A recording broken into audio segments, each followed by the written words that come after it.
বন্ধুরা, আমাদের মধ্যে অনেকেই অনেক সময় নিজের চেহারা বা রূপ নিয়ে গর্ব করে। তাদের জন্য মস্ত বড় শিক্ষা হতে পারে আজকের এই গল্পটা। গল্পের নাম ময়ূর ও সারস।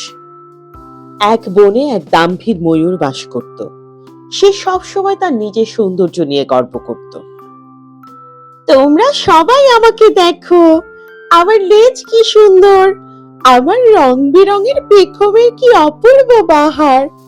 আমার মনে হয় আমি পৃথিবীর সবচেয়ে সুন্দর পাখি।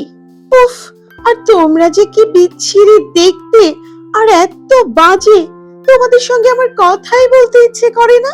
ময়ূর অন্য পাখিদের বলতো। একদিন ময়ূরের সঙ্গে একটা সারসের দেখা হলো। সারসকে দেখে ময়ূর ঘৃণায় মুখ ফিরিয়ে নিল। তারপর তাচ্ছিল্যের সঙ্গে বলল, তুমি কেমন বর্ণহীন পাখি, তোমার ডানা দুটো কেমন ফ্যাকাশে, ছি। আমাকে দেখো, আমি কত সুন্দর। সারস জবাব দিল, ময়ূর ভাইয়া, তোমার পেখম সত্যিই খুব সুন্দর, সন্দেহ নেই।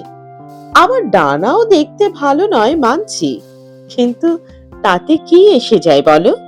তোমার সুন্দর ডানা নিয়ে তুমি তো আকাশের উঁচুতে উঠতে পারো না। ডানা সুন্দর হয়ে লাভ কি যদি তা কোনো কাজেই না লাগে? আমাকে দেখো, এই সাদাসিধে বর্ণহীন ডানা নিয়ে আমি আকাশের কত উঁচুতে উঠতে পারি।